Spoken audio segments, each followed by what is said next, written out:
Hi everyone, well, this is the other book review which I was talking about here. Now, this book is fantastic. Let me get my glasses on so I can read this properly. Okay, The Story of Life in 25 Fossils by Donald R. Prothero. Tales of Intrepid Fossil Hunters and the Wonders of Evolution. So what he does in this book, and what I liked about it, is most of the books that I've read on evolution, there's a lot of theory in it, and there's a lot of discussion about the change in forms and body plans and the stages of evolution. But what he does here is he links all of it to fossils and all of it to hard examples. So he gets away from being theoretically based and gets onto the actual examples and what we can learn from them. And he goes through from the stage right from the right from the beginning of the earliest bacteria and earliest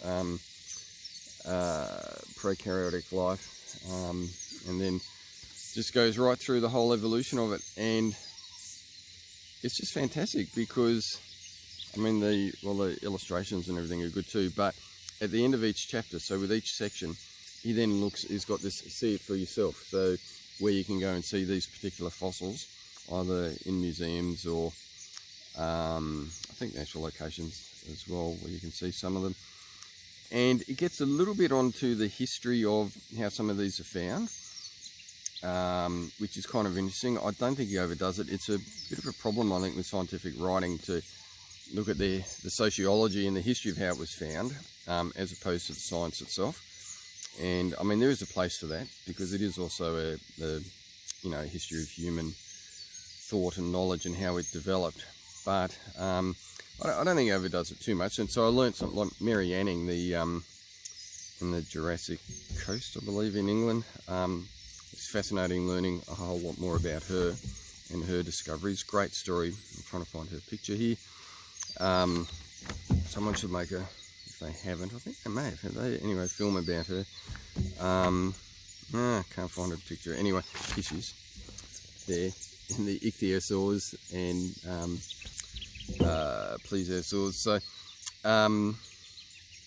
yeah, it's just great. Now it does a couple of extra things on top. Okay, so he looks at heaps of transitional forms, because that's one big argument people have against evolution, and I think obviously he had a bit of a mind for that. So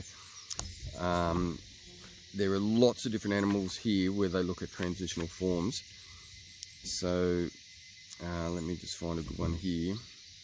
So the evolution of whales, and a similar one with horses, manatees and dugongs.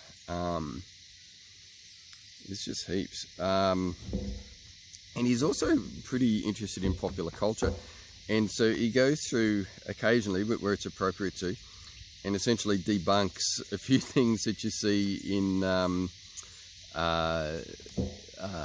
TV shows and documentaries and Jurassic Park and so on. He even talks about mermaids, and he mentions Splash at one stage, one of my favourite films, which is kind of cool. And walking with dinosaurs, the big, is it Dipleurodon? The big thing, a bit like a Kronosaurus, and they've got the size of that completely wrong in that show. And he also looks at a few things like in popular culture, so the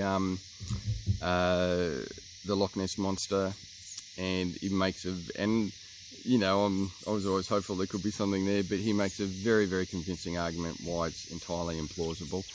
And Michelium bembe, which is supposedly a sauropod in the rainforest in the Congo, and very unlikely as well. He makes very, very strong arguments about them. So it's good how he branches off into things that are, I guess, part of the zeitgeist or the contemporary culture. Anyway, look, at this book is just a fantastic book, because it just gets right down into the nuts and bolts and looks at actual fossils that you can see, talks about actual species, a little bit about how they were discovered, but mainly about the importance of those fossils, and also puts them in the context of transitional forms, and then the bigger story about the whole evolution as he goes through different chapters. So This is a great book, so I thoroughly recommend this book.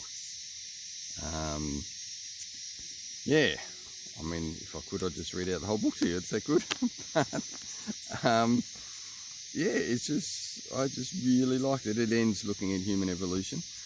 I'll just go through some of the chapters. One here about the origin of horses. Yeah, the manatees is interesting. Whales. I don't know. It's just, yeah, every stage in evolution gets a good chapter, and then he looks at all of the species involved. There's one here about megalodon and the large sharks. So anyway, thoroughly recommend this book. Okay, thanks guys. See ya. Probably not a very in-depth review, but look, I'd certainly give this one a big thumbs up. Okay, see you then. Bye.